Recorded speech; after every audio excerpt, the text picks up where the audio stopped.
Everybody, it is me, Katlyn, and today I'm going to be reading some of the creepiest children's nursery rhymes. The creepiest backstories behind your 10 favorite childhood nursery rhymes. Now, again, I haven't really, listened to all these songs or heard them because usually we didn't really learn a lot of nursery rhymes back then. Back then, in my 12 years of life, I've never heard of a couple of these nursery rhymes, including I probably heard the garden one. But anyways, this was made by Katie Mather on July 29th, 2015. Three blind mice. This is the first one. Three blind mice. See how they run? See how they run. They all ran after the farmer's wife, who cut off their tails with a carving knife. Did you ever see such a thing in your life as three blind mice? I probably butchered that. I was trying to read it properly.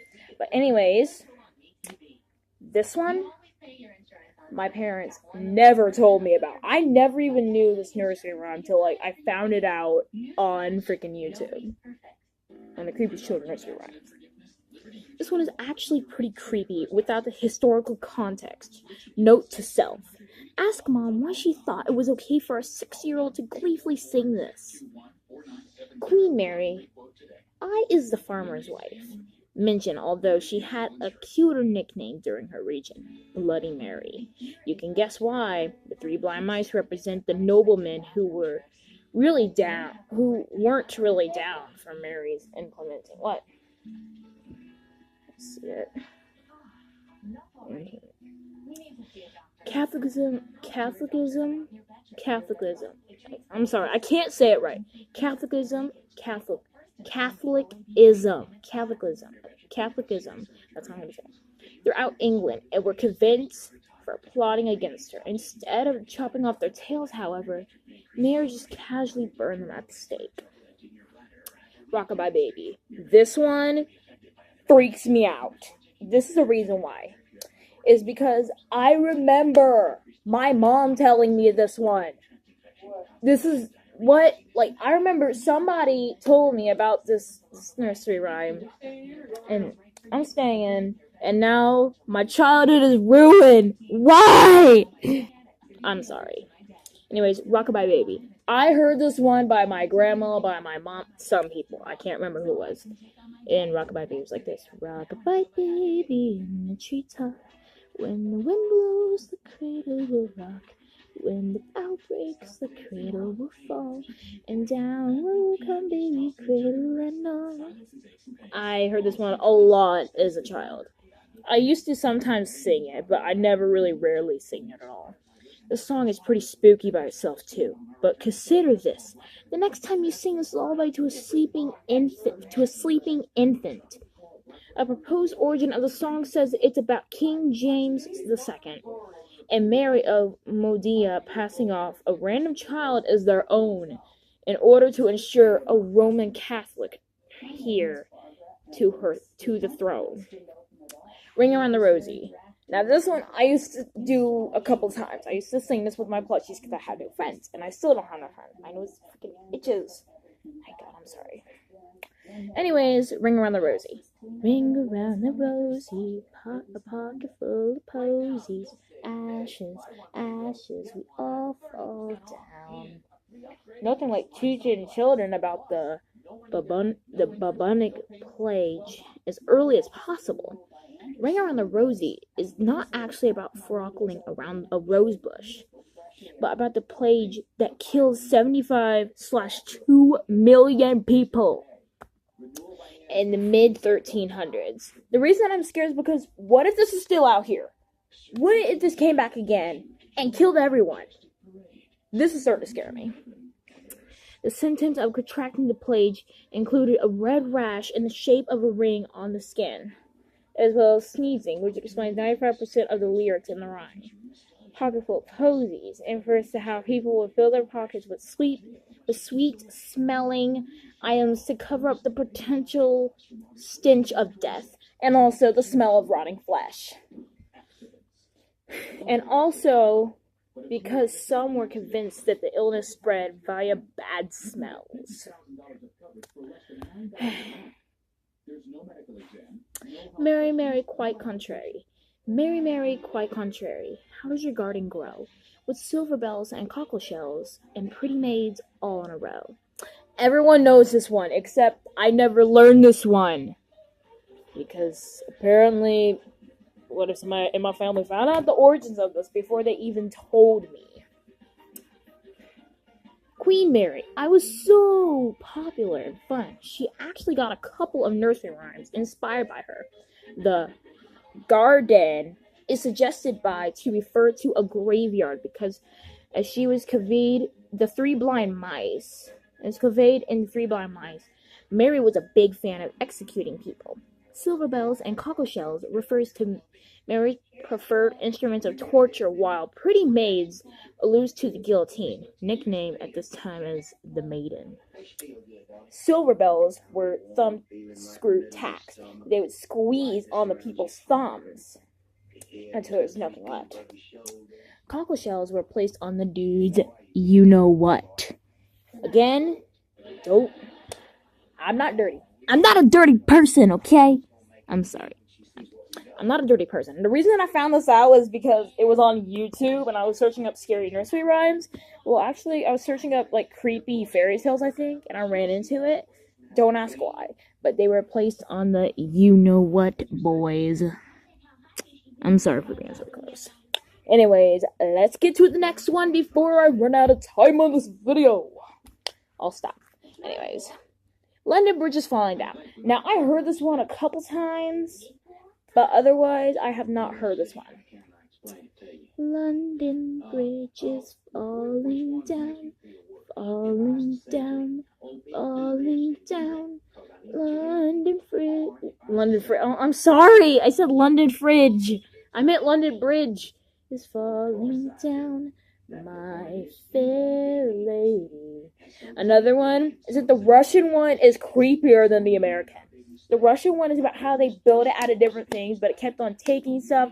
People kept on taking it. It's crazy. Just listen to the song if you want to. You'll understand why. The Russian one is creepier, however, than the American.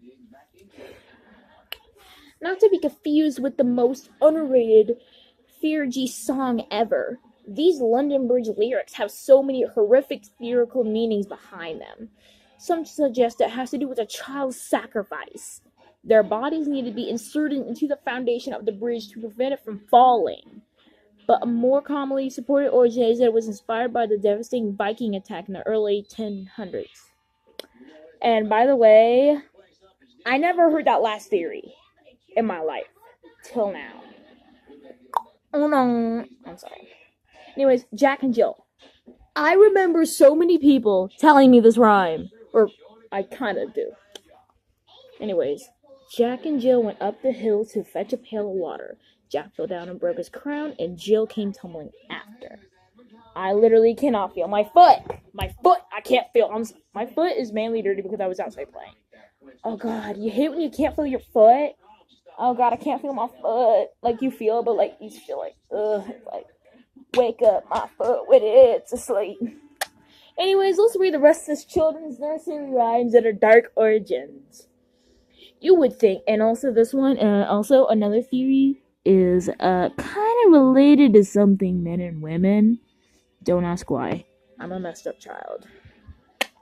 Anyways, yes, I'm serious. It was a men and women one as well. I would tell you, but I'm too little and it's too inappropriate. It's literally too inappropriate.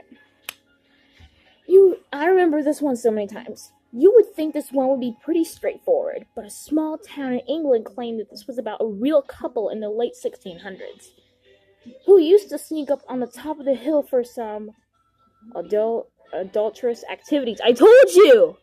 Oh, also, apparently fetch a pail of water. I'm sorry. It's some creepy euphemism. Then, as quickly the nursery rhyme itself is in a relationship employed with Jill getting pregnant, Jack smashing his head open with a rock, and then Jill dying from childbirth. Romantic. Okay, anyways, there was another one about, I think it was like King Louis the second or third, about him getting his head chopped off, and as well as his wife. Again, Just a theory. Don't take these seriously. Queen Mary or Bloody Mary or any of you guys. Just don't take that seriously. I'm serious. These are just theories, okay? Don't take it seriously. Georgie Porgy. I never heard Georgie Porgy before. In my whole life, I never heard of this rhyme. Georgie Porgy. Georgie Porgy pudding and pie. Kissed the girls and made them cry. When the boys came out to play, Georgie Porgy ran away. Excuse me, I'm sorry. Maybe you used to taunt anyone on the playground named Georgie with this rhyme. Anyway, Georgie, it confirmed Illuminati. I'm sorry, that's not a joke though. I mean, the Illuminati is not a joke. That's what I'm saying. The other thing was a joke. I'm just saying, like, the Illuminati thing is not a joke. That's not a joke. That's real. Or in my opinion. Maybe you used to taunt anyone on the playground named Georgie with this rhyme.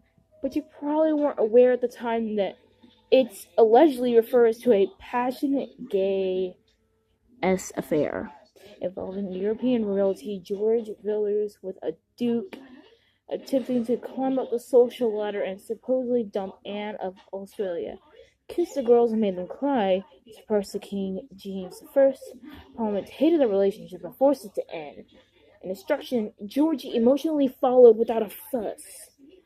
Despite being so close with the king, when the boys came out and played, Georgie Porgy ran away. Humpty Dumpty.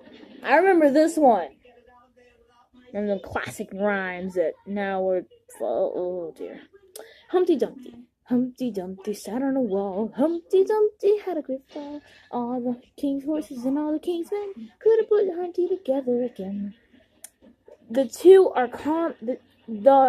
are two common theories behind the origins of Humpty Dumpty, neither of which include eggs. It's referring to a type of cannon used in the English Civil War that would constantly shatter when lit, or when it was a type of brand that would cause the drinker to have, or was a type of brandy that would shatter when lit, or was a type of brandy that would cause the drinker to have a great fall when drunk. Neither are particularly appropriate for small children to be singing about. Pop Goes the Weasel. I remember this one so much. All around the mulberry bush, the monkey chased the weasel. The monkey